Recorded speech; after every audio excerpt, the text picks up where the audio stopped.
The Carolina Panthers continue their march to the playoffs Sunday afternoon when the Pittsburgh Steelers come to town. But before they do that, it is Friday, and I suppose I'll answer some weekly Friday mailbag questions right here on Locked On Panthers.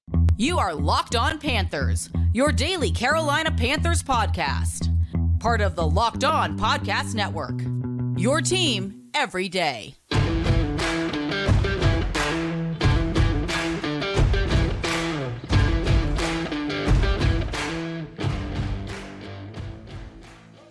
Welcome into another edition of the Locked On Panthers podcast, a part of the Locked On Podcast Network. I'm your host, as always, Julian Council, talking Carolina Panthers with you every Monday, Tuesday, Wednesday, Thursday, and Friday. Your team every day. That's our motto here on the Locked On Podcast Network. Make sure to watch our show and subscribe to our show on the Locked On Panthers YouTube channel. We're following this Sunday's Pittsburgh Steelers game. I will be there live, breaking it all down. I'm always there live, following every Carolina Panthers game. And anytime there is breaking news like the Christian McCaffrey trade, I'm right there on the Locked On Panthers YouTube channel. So be sure to subscribe so you don't miss that show. If you ever do, it's okay. You can check out every single episode of the Locked On Panthers podcast wherever you listen to your favorite podcast. Just be sure to rate, review, and subscribe to that channel. And be sure to follow me, Julian Council, on Twitter at Julian Council, where every single Friday, like today, I answer your weekly Friday mailbag questions here on the show. To participate in next week's edition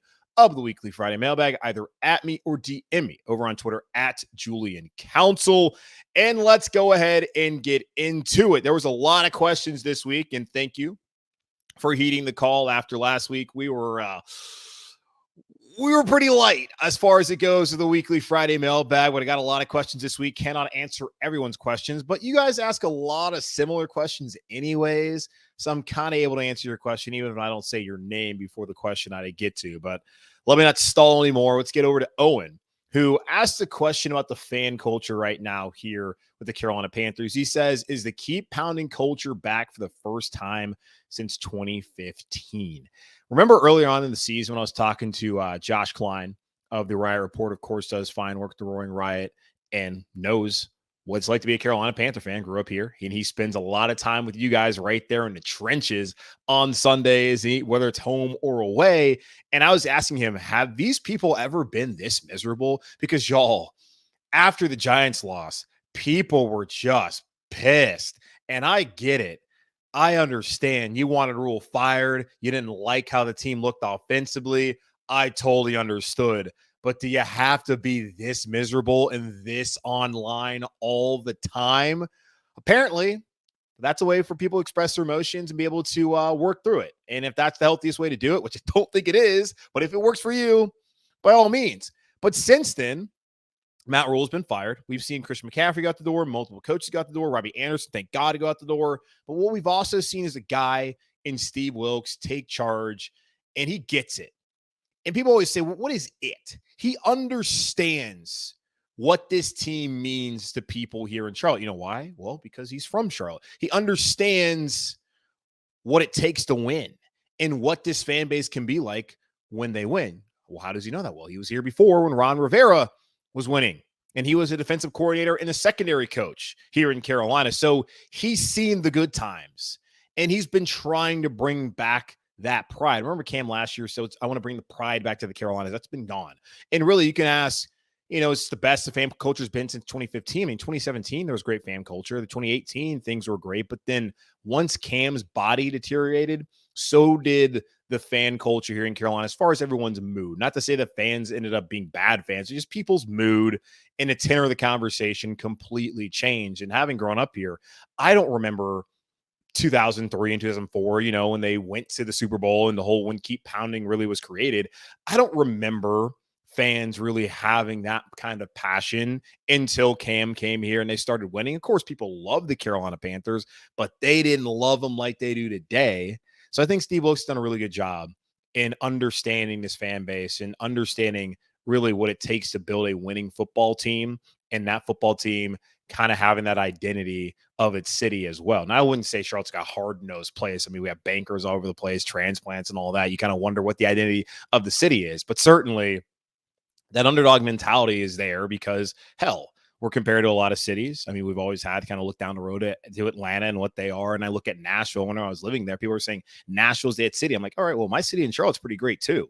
Like, why does Nashville have to be the it city? I mean, hell, we have the NFL and the NBA. We don't have the NHL, which people don't care about. Like, come on. Like, you're the it city. Why? Because you have one road that people want to get blackout on the weekends? No. And I love Nashville. But I think in this mold, this team has kind of gotten back to that underdog mentality. And they're like, oh, no one really pays attention to us with the Carolina Panthers and what Charlotte kind of used to be before, all the growth. But still, yeah, I think the fans have really fallen in love with this team and its head coach, and it's working. When you have this defense, which has really been the foundation of what the Panthers have been, and then you have another physical run game. And think of all the great running backs that we've had here. Jonathan Stewart. You can even go for one season with Stephen Davis in 03. Of course, smash and dash. I mean, with D'Angelo Williams as well. I mean, Christian McCaffrey. You've had so many great backs here in Carolina. And I just feel like we're kind of getting back to what we're used to seeing here. If does it yield a division title? I don't know. But to me, it feels a lot more like what we're akin to seeing here in Carolina. All right, over to Brody. And there's a lot of questions about the draft, guys. Brody's like, hey, for the people who bombard you with draft questions, just remind them that who is the best player on our team? Brian Burns. He was selected at pick 19. Our draft position isn't important. Winning is. And thank you to Brody for understanding that the entire point of this entire football thing is winning. I know that the idea of tanking has, for whatever reason, just become so corrosive and has like eroded the minds of people in this country. Like, you look overseas, I know it's a different sport, but I love that the fact you have relegation, because you can't just suck and then get rewarded with a good player. You got to try and win at all times. And I like the idea of actually winning opposed to losing. Because when the team's losing, y'all aren't really listening anyways. And I certainly am miserable watching it. I would rather the team win. Everyone's mood is better. And it's not just linear as far as you suck, you get a quarterback, then you win. That's not how it always works. And I went over with y'all how Kansas City and Buffalo were playoff teams before they even added Josh Allen and Patrick Mahomes respectively. So I appreciate Brody understanding that, like, hey, it's more fun winning. And go out there and win. Like, would you rather a rookie quarterback come to a team as a brand new head coach that sucked for 5 years straight? Or would you rather have a rookie quarterback come here with Steve Wilks and a team that's coming off a playoff berth? I would imagine the latter, but I don't know. That's just me. Okay, let's do this. We got Ian now, my name, but you just subtract the J-U and L. He said, not really a question, but with Tepper's comments about the lack of winning culture in Carolina, I thought this was a good time to remind people that since 2000, the Panthers have 8 playoff wins, while the Cowboys still only have 3, according to StatMuse. The Panthers still aren't a great team, and the Cowboys obviously look great this year, but it gets old hearing the negativity surrounding the team, especially with the way they've improved under Wilks. Love the pod. Keep doing what you're doing. By the way, guys, again, please, if you're going to talk about how much you love Steve Wilks, can you please spell the man's name right? It's Wilks. There is no E in between the K and the S. But yeah. And that's one of the things, too, I've joked about. If the Panthers do win a division, when they win a division and they play Dallas, and people are going to be like, well, I mean, how's Carolina going to win anyways in the playoffs? The Dallas Cowboys never win when they get to the playoffs. And by that number right there, the Panthers have way more playoff success than the Dallas Cowboys have had over the last 2 decades. So, yeah, I would take Carolina in that game. All right, now over to Thad. He says, this team's future always gets broken down as either make the playoffs, get a franchise quarterback in the draft. I would much rather win the division, become an attractive landing spot for proven quarterback-changing teams. Any thoughts on who that could be? And also, we got Cam, who asked kind of a similar question, says he's a Panther fan since 2020. He's from Toronto, Canada. It's Ontario, Canada, by the way. Toronto, Ontario, Canada. I am extremely conflicted on what to cheer for at this point. It is my philosophy that all good teams in all sports build through the draft, and considering how important quarterback is, that position should be the same. The more they win, it seems like either the draft stock will get worse and miss the playoffs, or make the playoffs without any reasonable chance to get the Super Bowl. People say that the next year's class quarterbacks is really strong, but another year of drafting and improving, it's unlikely that they will be in a position to draft high next year. As a result, it feels like this offseason is absolutely critical to get to that franchise quarterback. Help me figure out what to do and what to root for, and explain to me what I should cheer for. Well, Cam, root for whatever you want. Be a fan however you want. I've already said, root for the team to win. Because what's the point of turning this thing on if you just want them to lose? Like, I don't understand that. I do, in principle, understand like what y'all are wanting to happen, but it's not that simple. There's teams that have sucked and got a quarterback and still sucked. Look at the Jets. The Jets keep drafting quarterbacks. They keep getting bad quarterbacks. Those guys keep sucking. The Jags keep drafting quarterbacks. They keep getting bad quarterbacks. Those guys keep sucking. Now, Trevor Lawrence has played well as of late, but it's not that simple. You should want them to win. Build an identity of actually knowing how to win football games, because all you're going to do is bring in a guy to a franchise and an organization since David Tepper got here that knows nothing but losing. We only have like JJ Jansen on the roster and Shaq Thompson that have any idea of what this city is like and what this organization is like when they're actually winning games. Everyone else, like Brian Burns, Jeremy Chin, and JC Horn, and Derek Brown, have just gotten here. DJ Moore as well. They're trying to find a way to win. Like they've never tasted success. Wouldn't you want them to taste success? And then whenever they bring in some free agents, whether it be a free agent quarterback or whether it be a rookie quarterback, and be like, hey guys, this is how we do things here. This is our formula. This is what has led us to success. Wouldn't you want those guys to have to assimilate and buy into the established culture of success here, opposed to like, oh, they stink and there's no culture of winning? And it's just like, hey, we're still trying to figure out, and we hope that you can come here and help us figure it out too, even though we don't really know where this thing is going. So root for what you want, but I would just say, like, want the team to win, especially you're in Canada. Hell, dude, if you want them to lose, just watch hockey. And I'm sorry about saying bad things about the NHL, because I'm sure that probably hurt your feelings. I mean, NHL's fine. I just don't care. When people start caring about the Hurricanes, I'm like, whatever. Go Canes. I don't care. But yeah, just I don't know who the free agent quarterback's going to be. We got a long way to go before all that quarterback market, kind of gets drummed up. And we've seen the last couple off seasons, some of the changes that we did not expect to see. Of course, like Tom Brady, he's changed teams. Russell Wilson's changed teams. Aaron Rodgers was talking about doing it. All the movement. I'm sure there'll be movement once again. But right now, it's not necessarily an either or proposition like Thad talked about. Like I said, they can go to the playoffs and still trade up. That was the critical part of the Christian McCaffrey trade. You acquired picks that you can then use to move up if necessary, and you already have a first-round pick. So you exchange that, you give up maybe a second round or something else, and maybe a first rounder next year. But if you get the guy that you really believe in, and that guy can help you and come into a team that's already had success and already been to the playoffs, I think that's a win-win. Yeah, you love the draft picks. You want to have them. Scott Fitter's not done a great job as far as maintaining them.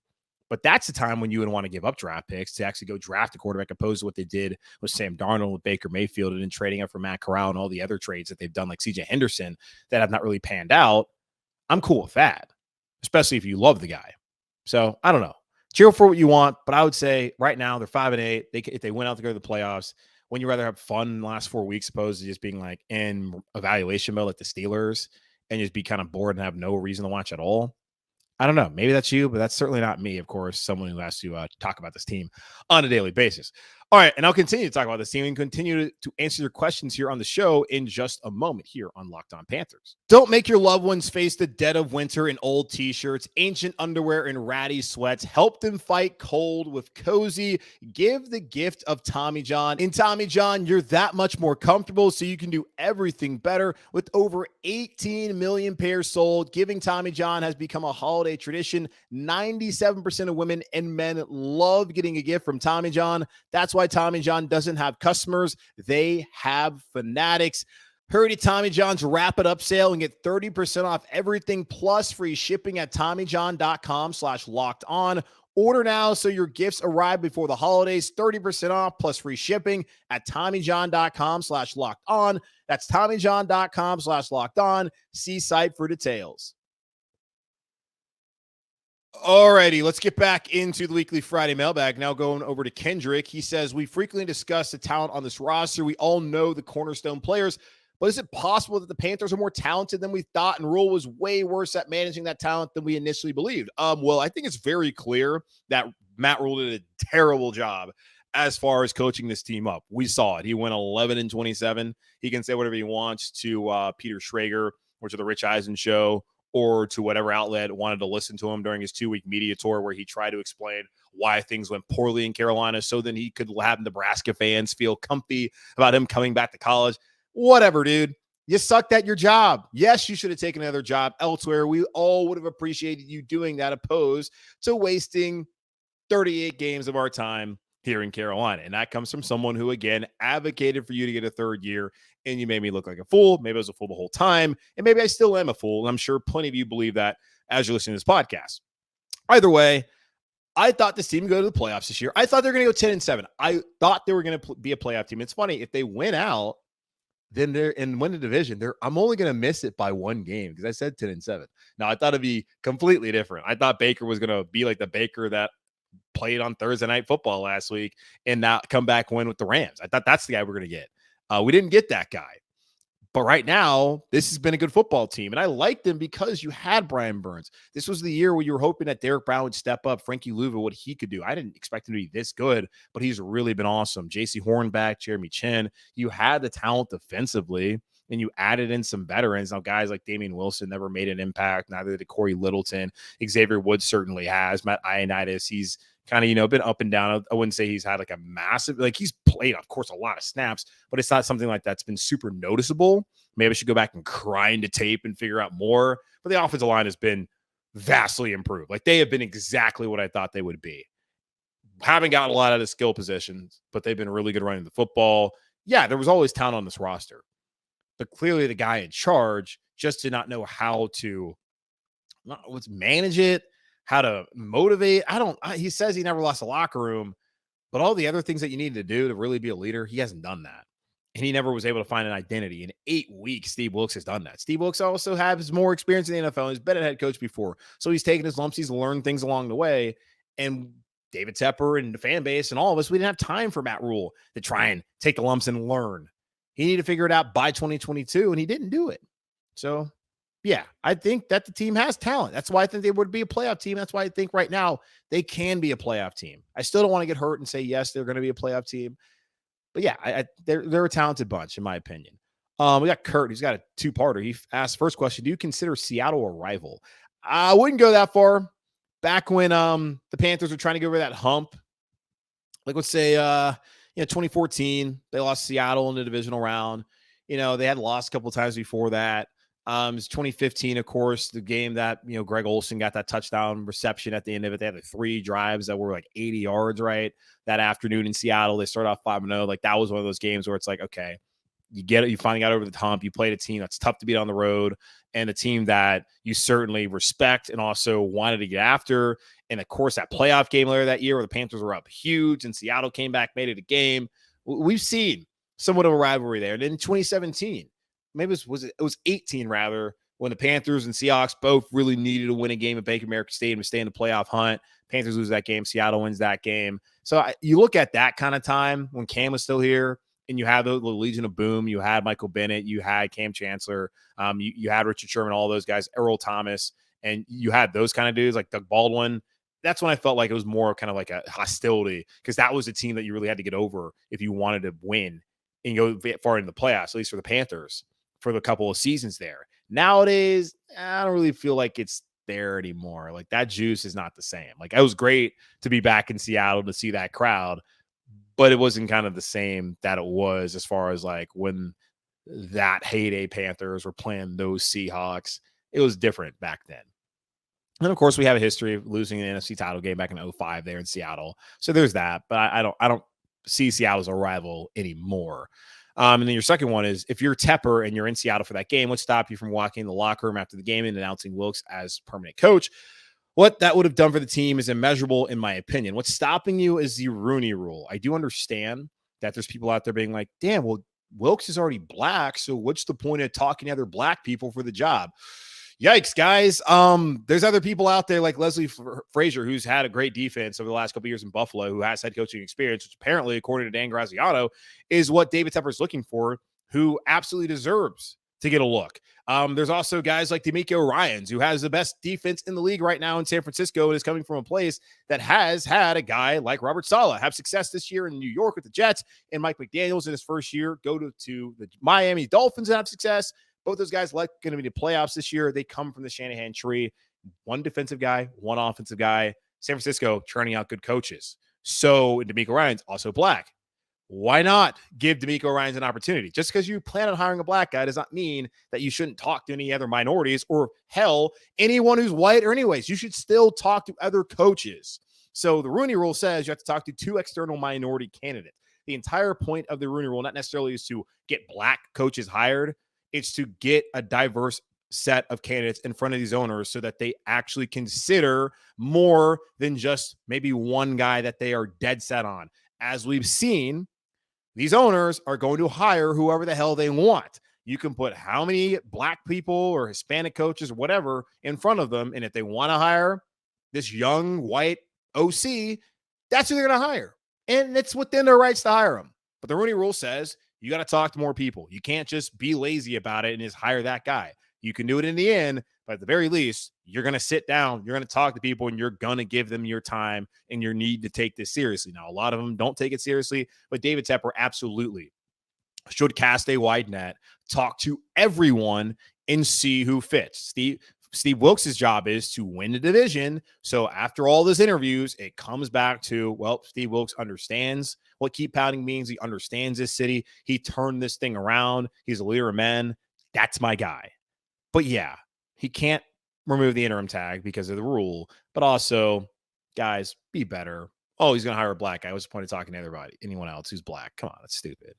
I know it's more so it's like it's innocent, but it's also ignorant, and people just got to be a lot better than that. And me and Kurt talk, we're cool. Like, I'm not like mad about it. I'm just saying, like, I see that and I roll my eyes and just kind of like, good Lord, people. Brad, he said, was watching the game yesterday and found myself surprised that Eddie Pinheiro has made 25 of 27 kicks. That is the third highest field goal percentage in the NFL. I know that Atlanta game was horrendous, but do you think some fans were overreacting when they wanted to cut him? Fans overreacting? No, never would fans, especially Carolina Panther fans, overreact to a guy who had been really good to that point in the season having a bad day. No, never would they overreact to that kind of thing. Yeah, they were overreacting. And I said it at that point in time. Have them walk back from Atlanta drive back on I-85 and have to go through the misery of that drive. And after that, whatever. It's a bad day, but he's been good up to that point. He's bounced back and he's been great. He's special teams player of the week in the NFC this week. And I'm happy for Eddie Pinheiro. And Steve Wilks said at no point did they ever consider finding someone else because it's already hard. It's already difficult to find a kicker. And I did tell you at the beginning of the season that at some point the kicker is probably going to cost you a game. That happens even when you have a good kicker, unless it's Justin Tucker. But he did it one time before it even happened with him. So, yeah, people were overreacting to the whole missed field goal in Atlanta. It sucks, but they had plenty of opportunities. I mean, they had the pick six right through the half. You don't give that up. I don't know, maybe the secondary, like tackles Damiere Byrd instead of having him run around them like Swiss cheese. Like, come on, guys. Like, they had so many opportunities to win that game, aside from those back-breaking misses. And also, like, hey, DJ Moore, I get it. It's a bad penalty. Whatever the rule is, if you keep your helmet on, that doesn't happen at all. And there's no issue, probably. But you also asked, anyway, what do you think the Panthers should do at the kicker position in future years with Gonzalez under contract? Smaller sample size, but overall, Pinheiro has been solid. And Zane Gonzalez was solid last year. Now, what we have seen from Zane Gonzalez, though, is he's had injury issues. Last year with the groin, and then this year, it was like a thigh, maybe. I can't even remember. Maybe it was a hamstring. Can't remember. Both of them bad conditions. Like he slipped on a frozen turf up there in Buffalo or field in Buffalo. He slips on wet turf here in Charlotte during the Bills preseason game. Now, looking at his contract, the Panthers could cut him and save $1.8 million against the cap next year, and they would have to take on a $625,000 dead cap hit. I would say that they might as well just bring him and Pinheiro back, have the guys duke it out, and whoever wins that battle is your kicker. Like, I think competition is the route that they should go. Whoever's the best guy, that's the guy they keep, opposed to being like, we're going to just settle on Eddie. I think they should find a way to be able to keep both of them, at least through camp. All right, Sam, he said, in your opinion, how important is it to keep this offensive line group for the next couple of years, mainly talking about Bozeman? Should we take the risk in drafting a center in this year's draft or pay Bozeman to a multi-year deal? You know, the guy who replaced Bradley Bozeman, Tyler Linderbaum out of Iowa, has actually had a really good season up there with the Baltimore Ravens. No, you got to find a way to keep Bradley Bozeman. I said that I thought that would be one of the key signings this offseason, would be one of the big reasons why this offense could have success. And since Pat Elflein went down, Bozeman has been excellent. Elflein has had injury issues the last couple years. I think it's worth bringing him back again next season to be a backup, as whether it's at center position or at guard.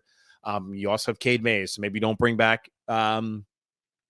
But as far as the starters, like Icky, He's a rookie, so he's under contract for at least the next 3 years, and then you have the 5th-year option. So probably 4 years you got of him if you want 4 years of him. And then you look at Brady Christensen, got 2 more years of his contract as on his rookie deal. Bozeman, you're gonna have to re-sign him. Then after that, you have Corbett, who signed a 3-year deal. You're gonna bring him back on him for the next 2 years. And then Taylor Moton, they signed him to a 5-year deal last year, so he's still got 3-4 years left on that deal. Yeah, you're going to have this offensive line together for at least the next 2 years. So the Carolina Panthers have no concern about that. Every single one of these offensive linemen, even Elfline, are under contract next season.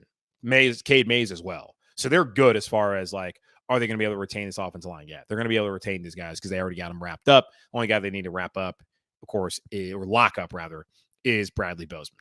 All right, going to take another quick pause here on the show. Come back and then answer the rest of your Weekly Friday Mailbag questions here on Locked on Panthers. This holiday season, find what you love at Total Wine and More. With so many great bottles to choose from, it's easy to find a new favorite Cabernet or Chardonnay or the perfect gifts for everyone on your list with some help from a friendly guide, and all with the confidence of knowing you found something special for the lowest price. Love what you find only at Total Wine and More. Curbside pickup and delivery is available in most areas. Visit TotalWine.com to learn more. Drink responsibly. Be 21.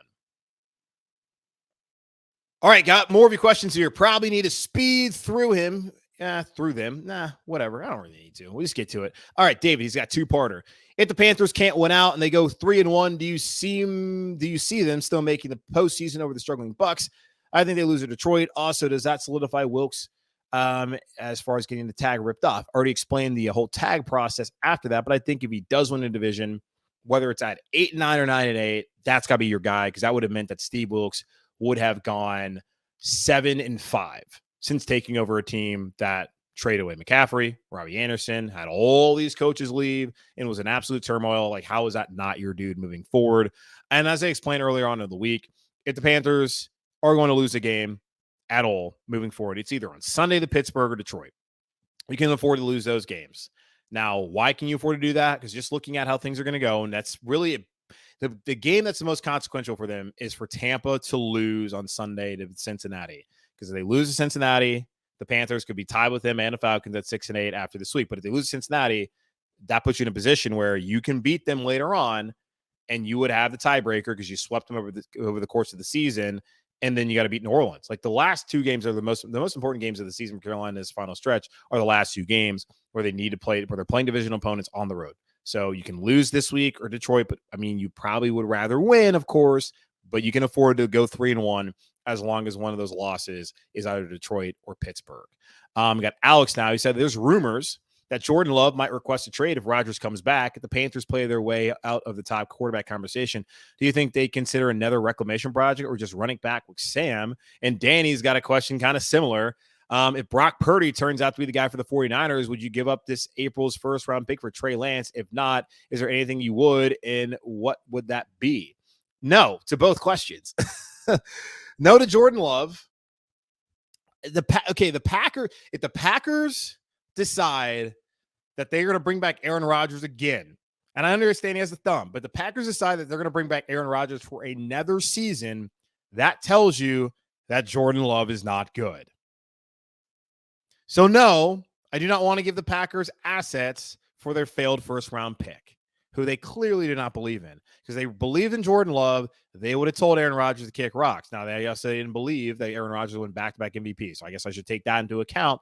But after the season, I know it has not been great. I understand the injury, but they say, hey, Aaron, come on back as a starter. No. Also, the Packers probably should try and hold on to him because, like, hey, that was their backup plan. That was the guy who was going to take over for I was about to say Favre, for Rodgers. Brock Purdy, guys. The 49ers gave it 3 first-round picks for Trey Lance. Trey Lance was a rookie last year. He got hurt this year. Trey Lance is going to be the starter next year. Does not matter what Brock Purdy does. Unless Brock Purdy, I mean, if he wins the Super Bowl, okay. I don't think they're going to the Super Bowl with Brock Purdy. Just a hunch. Just my hunch. I don't think it's going to happen. But Trey Lance is going to be the guy next year. So, no, I don't think he's not getting – no, he's not. No. Oh, man. No, I don't see that. All right, I got Tanner. Tanner always has funny questions. He says Will Levis is a quarterback with good size, some mobility, throws some amazing balls, but also has some absolute head scratchers. Is he Kentucky's Sam Darnold? And if the Panthers draft him, would they just be replacing Sam Darnold with a bigger version of Sam Darnold? I'm pretty sure Will Levis and Sam Darnold are both like the same like height. I'm pretty sure Will Levis is like 6'4", maybe 6'5", but they're basically the same size. All right, the NFL, as I've said, why a lot of these teams are going to love Will Levis is because of the traits. It's not, and there's a lot of other nuance to it, like the offenses that he's played in, and I think he could already seamlessly fit into a NFL scheme just based off of the last 2 years. He's played at Kentucky. It's funny that you bring that up though. Like he's just a bigger Sam Darnold, or he's the same guy. I mean, well, the difference with Will Levis and Sam Darnold is, I mean, Will Levis, then you could pay him a rookie contract. Sam Darnold, you'd have to give him a contract extension. I don't imagine it's going to be something large unless Sam Darnold like goes off the next 4 weeks, which is highly unlikely, and then wins Super Bowl. Then like fine. But I don't know, man. It makes more sense only because it's the rookie contract that gives you flexibility, and there's guys that need to get paid, and by guys like Brian Burns, who needs to get paid. Jeremy Chin needs to get paid, and they need to find some other players as well.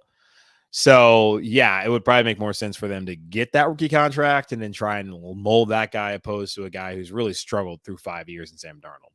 But maybe Sam's going to turn the corner. I don't know. And then final question comes over from Eric. Hi, Julian. Question for the Friday mailbag. If you were to rank all the quarterback options that might become available in free agency, the draft, or trade by the time for the 2023 season, who would be the least talented quarterback that you would still be comfortable going into the next season with? And why is it Gardner Minshew? Eric, I hate you. I'm so sick of you asking me questions like this. Stop bringing up Gardner Minshew, Eric. How dare you ask me such a disrespectful question? All right, that's going to wrap up this edition of the Locked On Panthers podcast, a part of the Locked On Podcast Network. I'm your host, as always, Julian Council, talking Carolina Panthers with you every Monday, Tuesday, Wednesday, Thursday, and Friday. Again, y'all make sure to watch the show, subscribe to the show over on our Locked On Panthers YouTube channel. I'll be there live following the Panthers winning its Pittsburgh Steelers on Sunday. If you miss it, it's okay. You can check us out wherever you listen to your favorite podcast, free and available everywhere. There's people who complain about this podcast being on 5 days a week. Last time I checked, I'm not charging you to listen to it, so maybe don't be a jerk. Either way, rate, review, subscribe, and be sure to follow me on Twitter at Julian Council, where every single Friday, like today, I answer Weekly Friday Mailbag questions, unless it's a holiday, of course. I'll be back next Friday on Christmas Eve, the 23rd. So either at me or DM me to get those questions into me over at Julian Council on Twitter. In the meantime, be safe, be happy, be whole. As always, keep pounding. And I'll talk to y'all Sunday following the Carolina Panthers win against the Pittsburgh Steelers.